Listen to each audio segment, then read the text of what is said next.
شهر رمضان الذي أنزل فيه القرآن هدى للناس وبينات من الهدى والفرقان. أعوذ بالله من الشيطان الرجيم. بسم الله الرحمن الرحيم. والعصر إن الإنسان لفي خسر إلا الذين آمنوا وعملوا الصالحات وتواصوا بالحق وتواصوا بالصبر. بسم الله الرحمن الرحيم. ويل لكل همزة لمزة الذي جمع مالا وعدده يحسب أن ماله أخلده كلا لينبذن في الحطمة وما أدراك ما الحطمة نار الله الموقدة التي تطلع على الأفئدة إنها عليهم مؤصدة في عمد ممددة. صدق اللہ العظیم. سورہ عصر مکی سورت ہے. اس سورت کے اندر اللہ رب العزت نے زمانے کی قسم اٹھا کے یہ ارشاد فرمایا کہ جن لوگوں کے اندر 4 صفات پائی جاتی ہیں ان کے علاوہ تمام انسان نقصان میں، خسارے میں، سوائے ان لوگوں کے جن کے اندر 4 قسم کی صفات پائی جاتی. 4 صفات میں پہلی صفت ایمان والے جو مومن ہیں تو کافر نکل گئے. دوسرے اعمال صالحہ نیک کام کرنے والے تو گنہگار بھی نکل گیا. تیسرا وہ لوگ جو دوسروں کو دین کی دعوت دیتے ہیں، لہٰذا جو صرف اپنے اعمال کی فکر کرتے ہیں دوسروں کو دین کی دعوت نہیں دیتے وہ بھی نکل گئے. اور وتواصوا بالصبر اور دوسرے کو صبر کی تلقین کرتے. تو 4 چیزیں ہیں: ایمان، نیک اعمال اور دوسروں کو نیک اعمال کی دعوت دینا اور ایک دوسرے کو صبر کی تلقین کرنا کہ اس میں جو پریشانیاں تکلیفیں آ جائیں انہیں برداشت کرنا اور دوسروں کو بھی اس صبر کی تلقین کرنا. فرمایا ان 4 صفات والے انسانوں کے علاوہ تمام انسان نقصان. والعصر زمانے کی قسم. زمانے کی قسم اس لیے اٹھائی گئی ہے کہ ایک تو زمانہ اس بات پر گواہ ہے کہ جن لوگوں نے نیک کام کیا اللہ نے ان کو کامیاب کیا، اور جن لوگوں نے برے اعمال کیا اللہ نے ان کو دنیا کے اندر بھی ناکام کیا. تو یہ زمانے کی جو پوری تاریخ ہے یہ بھی اس بات کی گواہی دے رہی. اور دوسری وجہ یہ ہے کہ انسان کا سب سے قیمتی جو سرمایہ ہے وہ وقت ہے، زمانہ ہے. اسی زمانے میں اس نے نیک اعمال کرنے ہیں تو یہ زمانہ اس کے لیے قیمتی بن جائے گا، اور اگر برے اعمال کیے یا لایانیوں کے اندر، غفلت کے اندر اس کو ضائع کر دیا تو یہ اپنا قیمتی سرمایہ ضائع کر رہا ہے. جیسے کہ انسان ہے کاروبار کرتا ہے، وہ پیسے لگاتا ہے تو بعض دفعہ وہ بڑھتے رہتے ہیں اور بعض دفعہ وہ کم ہو جاتے ہیں، نقصان ہو جاتا ہے. تو ہمارا سرمایہ وہ ہماری عمر ہے، ہماری زندگی ہے، یہ ہمارا وقت ہے، اور زندگی ہمارے سانسوں کا نام ہے، اس زمانے کا نام ہے. تو یہ زندگی ہمارا سرمایہ ہے. احادیث میں آتا ہے کل الناس یغدو فبائع نفسہ، کہ ہر انسان صبح کرتا ہے پھر وہ ایک کاروبار کرتا ہے، اپنے نفس کو بیچتا ہے. فمعتقها او موبقها، اگر وہ اچھے اعمال کرتا ہے، اللہ کو راضی کرتا ہے، اللہ کی یاد میں مشغول ہوتا ہے اور نیک کام کرتا ہے تو اپنے آپ کو جہنم سے آزاد کرتا ہے، اپنے سرمایے کو قیمتی بنا لیتا ہے، اپنا کاروبار میں وہ آگے بڑھ جاتا ہے. اور اگر وہ غفلت کے اندر زندگی گزارتا رہتا ہے، نافرمانیوں کے اندر، تو موبقها اپنا قیمتی سرمایہ ضائع کر دے گا، تو وہ ہلاک ہوگا، نقصان میں ہو۔ تو وقت، زمانہ یہ ہمارا سب سے قیمتی سرمایہ ہے، اس کو ہم نے قیمتی بنانا ہے، اللہ کو راضی کر کے اور اللہ کے حکموں پر چل کے، اللہ کی یاد سے۔ اس سے جو ہمارا سانس بغیر اللہ کی یاد کے گزر گیا، جو ہمارا وقت ویسے ضائع ہو گیا، وہ ہمارا قیمتی سرمایہ، اس کا نقصان ہو رہا ہے۔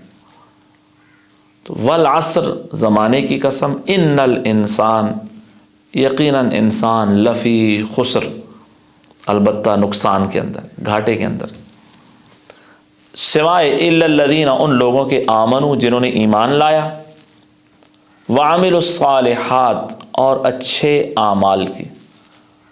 قرآن نے جہاں بھی ایمان کو ذکر کیا تو فوراً بعد اعمال صالحہ کا بھی ذکر کیا، کہ ایمان کے بعد دوسری چیز اعمال صالحہ ہے۔ اگر اعمال صالحہ نہیں ہے تو ایمان کا ایک فائدہ تو ملے گا کہ ایک نہ ایک وقت انسان جہنم سے نکل کر جنت میں چلا جائے گا، لیکن برے اعمال کی سزا بھگتنی پڑے گی۔ تو اس لیے ایمان کے بعد دوسری چیز ہے عامل الصالحات، اچھے اعمال کی، نیک کام کی۔ وتواصوا بالحق، اور ایک دوسرے کو دین کی وصیت کی، نصیحت کی، اور ایک دوسرے کو دین کی دعوت دی، ایک دوسرے کے ساتھ دین کی بات کی۔ یہ تواصی بالحق ہے۔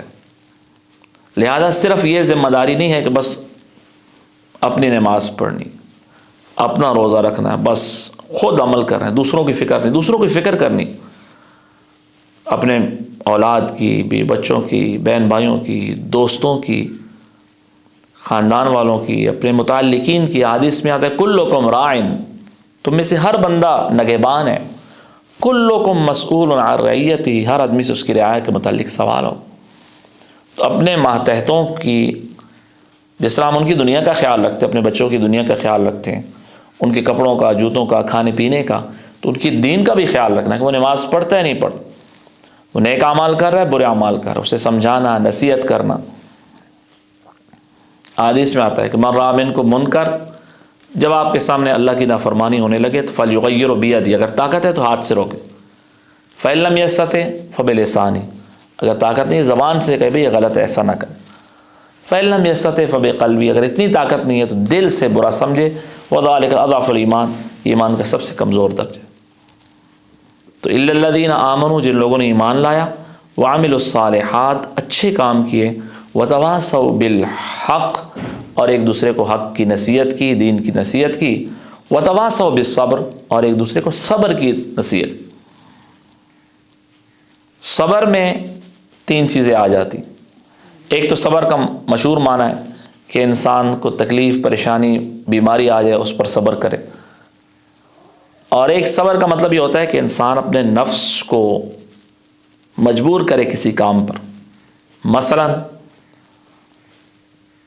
بڑی تھکاوٹ ہو رہی ہے، عشاء کی اذان ہو گئی ہے اور تھکاوٹ ہے، اب نفس کہہ رہا ہے کہ سو جاؤ، اب اللہ کا حکم ہے تو اپنے نفس کو مجبور کرنا، نہیں تو نے نماز پڑھنی ہے، یہ بھی صبر میں آتا ہے۔ یا فجر کا وقت اذان ہو رہی ہے اور نفس کہہ رہا ہے نہیں جی سو جاؤ، اللہ معاف کرے گا، اس کو مجبور کر کے نیک کام پر لانا۔ تو عبادت پر اپنے آپ کو، طبیعت کو مجبور کرنا اللہ کے حکموں پر، یہ بھی صبر میں ہے۔ اور اسی طرح جو گناہ کا دل چاہ رہا ہے اس کو اس سے روکنا، جھوٹ بولنے کو دل چاہ رہا ہے، غیبت کرنے کو، حرام کمانے کو، بدنظری کو، اور کسی کو، نفس کو کہنا نہیں میں نے اللہ کو جواب دینا، یہ بھی صبر میں آتا ہے۔ تو صبر تکلیفوں پریشانیوں پر بھی ہوتا ہے، اور نیک کاموں پر بھی اپنے آپ کو مجبور کرنا، آمادہ کرنا، یہ بھی صبر ہے، اور گناہوں سے اپنے آپ کی روکنے کی کوشش کرنا، یہ بھی صبر میں داخل ہے۔ تو ان لوگوں کو علاوہ جو ایمان لائے، اچھے کام کیے، ایک دوسرے کو دین کی نصیحت کی، اور ایک دوسرے کو صبر کی تاکید کی، نصیحت کی، ان لوگوں کے علاوہ سارے انسان خسارے میں۔ تو دو چیزیں انسان کی اپنی ذاتی ہیں، ایمان اور اعمال صالحہ، دو چیزیں ایسی ہیں جو اجتماعی ہیں کہ ایک دوسرے کو بھی دین کی دعوت دینی ہے، ایک دوسرے کو بھی صبر کی تلقین کرنی ہے۔ بسم اللہ الرحمن الرحیم، ویل لکل ہمزۃ لمزہ۔ اس صورت کے اندر اللہ رب العزت نے انسانوں کی 3 روحانی بیماریوں کو بیان فرمایا کہ 3 چیزیں ہیں انسانوں کے اندر پائی جاتی ہیں، اور جس شخص کے اندر یہ 3 چیزیں پائی جائیں گی اس کے لیے بڑی خرابی اور بربادی۔ ایک، پیٹھ پیچھے برائی بیان کرنا، ایک منہ پر لوگوں کو تانے دینا، ان کو برا والا کہنا، اور تیسرا مال کے ساتھ بہت زیادہ محبت۔ یہ 3 عادتیں جس کے اندر پائی جاتی ہیں، فرمایا اس کے لیے بربادی۔ کہا کہ یہ مال ختم ہو جائے گا اور جہنم میں جانا پڑے گا، اور جہنم کی آگ ایسی ہوگی کہ وہ اندر سے انسان کو لگے گی، اوپر سے بھی لگے گی، اندر سے بھی لگے گی، اور اس آگ کے اندر انسانوں کو بند کر دیا جائے۔ تو پہلی چیز ہے اس میں فرمایا ویل، بربادی ہو، خرابی ہے، لکل ہمزہ، ہر اس شخص کے لیے جو غیبت کرنے والا، پیٹھ پیچھے لوگوں کی برائی کر۔ صحابہ نے پوچھا یا رسول اللہ غیبت کیا ہے؟ فرمایا اپنے بھائی کی وہ بات ذکر کرنا جو اس کو ناپسند لگے۔ کسی آدمی کی پیٹھ پیچھے ایسی بات کرنا اگر اس کے سامنے کی جائے اسے برا لگے، یہ غیبت ہے۔ یا رسول اللہ اگر وہ شخص کے اندر پائی جاتی ہے برائی پھر بھی غیبت ہے؟ فرمایا پھر بھی غیبت ہے۔ اگر نہیں پائی جاتی پھر تو بہتان ہے، الزام تراشی، اس سے بھی بڑا گناہ۔ اس لیے ہمارے ہاں بہت زیادہ غیبت عام ہے۔ جب کسی کہا جائے غیبت ہے، میں تو اس کے سامنے بھی کہہ دوں گا، تو ہم یہ سمجھتے ہیں کہ سامنے کہہ دینے سے پھر وہ غیبت نہیں رہتی۔ بھئی آپ سامنے کہیں گے تو پھر دوبارہ الزام تراشی ہو جائے گی، اگر اس کے اندر پائی جاتی ہے تب بھی گناہ ہے، آر دلانا اس کو۔ تو اس لیے کسی بھی مسلمان کی پیٹھ پیچھے برائی نہیں بیان کرتی۔ قرآن نے کہا وَلَا يَغْتَبْ بَعْضُكُمْ بَعْضًا، کوئی کسی کی برائی بیان نہ۔ أَيُحِبُّ أَحَدُكُمْ أَن يَأْكُلَ لَحْمَ أَخِيهِ مَيْتًا، فرمایا کہ ایک انسان ہے، اس کا بھائی فوت ہو جائے اور اس فوت شدہ مرے ہوئے بھائی کا وہ گوشت کھائے، تم میں کوئی پسند کرتا ہے؟ یہ غیبت ایسا گناہ، مرے ہوئے بھائی کا گوشت کھانا۔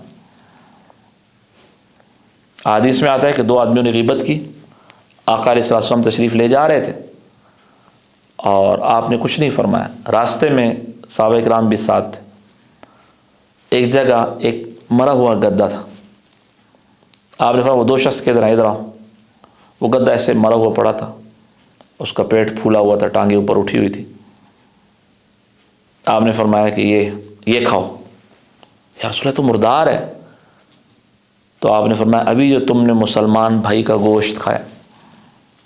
تو کسی کی پیٹھ پیچھے برائی کرنا یہ ایسا ہے جیسا اپنے مرے ہوئے بھائی کا گوشت کھانا۔ ایک حدیث میں آپ نے فرمایا الغیبۃ اشد من الزنا، زنا سے بھی زیادہ سخت کہ زنا کرنے والا توبہ کر لے گا اللہ معاف کر دے، غیبت میں تو اگلے بندے کا حق ہے۔ تو ویل، بڑی خرابی ہے، لکل ہمزہ، ہر اس شخص کے لیے جو پیٹھ پیچھے دوسروں پر عیب لگا، لمزہ، منہ پر لوگوں کو تانے دینے والا، تو نے فلاں موقع پر یہ کیا۔ اگر کسی میں کوئی خرابی ہے اسے آرام سے، پیار سے، محبت سے سمجھا دے، لیکن سب کے سامنے اسے تانا دینا کبیرہ گناہ۔ اور خاص طور پر اگر کسی انسان کو گناہ کا تانا دینا، اور ایسے گناہ کا جس سے وہ توبہ طائب ہو چکا۔ حدیث میں آتا ہے کہ ایک شخص دوسرے کو کسی گناہ پر آر دلائے کہ تو ایسا، تو نے فلاں موقع پر چوری کی تھی، فلاں موقع پر تو نے یہ گناہ کی، اور وہ شخص اس گناہ سے توبہ طائب ہو چکا ہے، تو یہ آر دلانے والا اس وقت تک نہیں مرے گا جب تک کہ خود اس گناہ میں مبتلا نہیں ہو۔ اس لیے نہ پیٹھ پیچھے کسی کی برائی بیان کرنی چاہیے اور نہ منہ پر کسی کو تانا دینا چاہیے۔ ویل، بڑی خرابی ہے، لکل، ہر اس شخص کے لیے، ہمزہ، جو غیبت کرنے والا ہو، لمزہ اور منہ پر تانا دینا. الذی جمع مال، جس نے مال کو جمع کیا، وعددا اور اسے گنتا رہتا ہے. ایسے لوگوں میں پھر تیسری بیماری بھی پائی جاتی ہے کہ ظاہر دنیا داری کی بنیاد پر ہے، پھر مال کی محبت ہوتی ہے اور پھر مال جمع کر کے اسے گنتا رہتا ہے. مال کی ایسی محبت کہ انسان اسی میں لگا رہے، اس کی ممانعت ہے. انہ لحب الخیر لشدید، انسان میں شدید مال کی محبت. اور گنتے رہنے کی ممانعت اس لیے کہ ہر وقت وہ گنتا رہتا ہے، یہ مال کی محبت کی علامت ہے کہ بڑا ہے نہیں بڑا. تو پیٹھ پیچھے برائی کرنا، منہ پر تانے مارنا اور مال کے ساتھ شدید محبت کرنا کہ مال جمع کر کے گنتا رہتا. یحسب، یہ انسان یہ سمجھتا ہے، ان مالہ اخلدا، کہ اس کا مال اسے ہمیشہ زندہ رکھے گا، کہ مال کی وجہ سے مرے گا نہیں، زندہ رہے گا ساری زندگی، ہمیشہ ہمیشہ رہے گا. یہ گمان کرتا ہے ان مالہ، کہ اس کا مال اخلدا، اس کو ہمیشہ رکھے گا.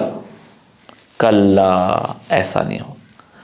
جتنا مال بھی ہو چھوڑ کے جائے گا. قارون بھی گیا، فرعون بھی گیا، حامان بھی گیا، نمرود بھی گیا، شداد بھی، سارے بڑے بڑے چلے گئے. دنیا کی مال و دولت، عہدے، طاقتیں، سب کچھ تھا. کلا، ایسا نہیں ہونا چاہیے. لیمبذن، اسے پھینکا جائے گا، فی الحطمہ، چورا چورا کر دینے والی، جو بالکل ذرا ذرا کر دینے والی چیز ہے اس میں. وہ کیا چیز ہے؟ وما ادراک، تمہیں کیا پتا؟ مل حطمہ، کیا ہے وہ چورا چورا کر دینے والی؟ نار اللہ، اللہ کی آگ ہے. الموقدہ، جس کو جلایا گیا. جہنم کی آگ ہے، انسان کو چورا چورا کر دے گی. التی، وہ ایسی آگ ہے، تطلع علی الافئدہ، کہ جو پہنچ جائے گی علی الافئدہ، دلوں تک. دنیا کی آگ انسان کو باہر سے جلاتی، انسان مر جاتا ہے، اندر سے جلائے گی. اور جلائے گی، انسان باہر سے بھی جل رہا ہوگا، اندر سے بھی جل رہا ہوگا. اور ثم لا یموت فیہا ولا یحیا، قرآن کہتا ہے نہ مرے گا نہ زندہ ہوگا. زندگی فائدے کی نہیں ہے، اور مرے گا اس لیے نہیں کہ موت بھی ختم ہو جائے. اور اتنی خطرناک آگ ہے کہ رسول اللہ صلی اللہ علیہ وسلم نے فرمایا کہ ما رأیت مثل النار، میں نے جہنم جتنی خطرناک جگہ نہیں دیکھی. نا محاربھا، جس سے بھاگنے والے لوگ سوئے ہوئے، انہیں پرواہ ہی نہیں ہے کہ ہم نے اس جہنم سے بچنا. وما رأیت مثل الجنہ، اور میں نے جنت جتنی خوبصورت جگہ نہیں دیکھی. نا مطالبھا، اس کے تلاش کرنے والے بھی سوئے ہوئے ہیں، جنہوں نے وہاں جانا ہے اس کے لیے محنت کرنی، وہ بھی سوئے ہوئے ہیں. تو یہ نار اللہ الموقدہ، اللہ کی آگ ہے جو جلائی گی. التی تطلع علی الافئدہ، جو دلوں تک پہنچ جائے گی. انہا علیہم مؤصدہ، اس آگ کو ان پر بند کر دیا جائے. فی عمد، ان ستونوں کے اندر، ممددہ، جو انتہائی لمبے چوڑے ہوں. آگ کے بڑے بڑے ستون ہوں گے، ان کے اندر انسانوں کو ڈال کے اور ان کو بند کر دیا جائے. اللہ ہم سب کی حفاظت کا اپنے فضل سے، کہ جہنم کے اندر ستون ہوں گے آگ کے، ان ستونوں کے اندر ڈال کے انسانوں کو بند کر دیا جائے گا. نہ باہر آواز آئے گی اور نہ اندر سے کوئی باہر جا سکے کہ نہ باہر سے کوئی اندر آئے. روئیں گے، چیخیں گے، چلائیں گے، لیکن کچھ پتہ نہیں چلے. اور یہ آگ بھی اتنی سخت ہے کہ بعض روایات میں آتا ہے کہ اللہ نے اس کو 1000 سال تک جلایا. سرخ تھی، پھر 1000 سال مزید جلایا تو وہ سفید ہو گئی، پھر مزید 1000 سال تک اس کو جلایا گیا اور بالکل سیاہ آگ ہے. ویل، بڑی خرابی ہے، لکل، ہر اس شخص کے لیے، ہمزہ، جو پیٹھ پیچھے برائی کرنے والا ہے، لبازہ، تانا دینے والا ہے. الذی جمع مال، جس نے مال جمع کیا، وعدد، اور اسے گنتا رہا. یحسب، وہ یہ گمان کرتا ہے، ان مالہ اخلدا، اس کا مال اسے ہمیشہ زندہ رکھے گا. کلا، ہرگز ایسا نہیں ہوگا. لیمبذن، اسے پھینک دیا جائے گا، فی الحطمہ، چورا چورا کرنے والی جہنم میں. وما ادراک، اور تمہیں کیا پتہ، مل حطمہ، کیا ہے وہ چورا چورا کرنے والی؟ نار اللہ، اللہ کی آگ ہے، الموقدہ، جس کو جلایا گیا. کہ حدیث میں آتا ہے کہ انسان کو جب اوپر سے ڈالا جائے گا تو 70 سال تک نیچے انسان لڑکتا رہے گا، پھر جہنم کی تہہ میں پہنچے گا. التی تطلع علی الافئدہ، جو انسان کے دلوں تک جا پہنچے گی. انا علیہم مؤصدہ، اس آگ کو ان پر بند کر دیا جائے گا، فی عمد ممددہ، ان لمبے چوڑے ستونوں کے اندر۔ اس لیے روزانہ اللہ رب العزت سے جہنم کی آگ کی پناہ مانگنی چاہیے۔ اللہم اجرنی من النار، کہ یا اللہ ہمیں جہنم کی آگ سے بچا۔ حدیث میں آتا ہے کہ جو شخص فجر کی نماز کے بعد 7 دفعہ اللہم اجرنی من النار پڑھتا ہے کہ یا اللہ مجھے جہنم کی آگ سے بچا، اس دن اگر اس کا انتقال ہو جائے اللہ اس کی جہنم سے حفاظت کر دے۔ اور جو رات کو مغرب کی نماز کے بعد فوراً اللہم اجرنی من النار 7 دفعہ پڑھ لیتا ہے، اس رات اس کا انتقال ہو جائے تو اللہ اس کو بھی جہنم کی آگ سے بچائے۔ اس لیے صبح شام فجر کی نماز کے بعد بھی 7 دفعہ اللہم اجرنی من النار، اور مغرب کے بعد بھی 7 دفعہ پڑھنا چاہیے۔ اور ویسے بھی کثرت کے ساتھ اللہم اجرنی من النار پڑھیں، یا اللہ میں آگ کے عذاب سے بچا۔ خاص طور پر رمضان المبارک کے مہینے میں تو اللہ سے جنت مانگنی چاہیے اور جہنم کی پناہ۔ اللہم انی اسألک الجنہ، یا اللہ میں آپ سے جنت کا سوال کرتا ہوں۔ اللہم انی اسألک الجنۃ الفردوس، حدیث میں آتا ہے کہ جنت کا سب سے اعلیٰ درجہ جنت الفردوس ہے۔ اللہ سے جب مانگو تو جنت الفردوس مانگنی چاہیے اور جہنم کی پناہ مانگنی چاہیے۔ اللہم اجرنی من النار بار بار، اور اپنی زبان میں بھی چلتے پھرتے انسان کہ یا اللہ جہنم سے حفاظت فرما، یا اللہ مجھے معاف کر دے، یا اللہ مجھے معاف کر دے، جنت الفردوس عطا فرما۔ بار بار اس جملے کو کہتے رہنا چاہیے۔ دعا اللہ پاک ہم سب کو جہنم کے عذاب سے بچائے۔ سبحان ربک رب العزت عما یصفون، وسلام علی المرسلین والحمد للہ رب العالمین۔ شهر رمضان الذي أنزل فيه القرآن هدى للناس وبينات من الهدى والفرقان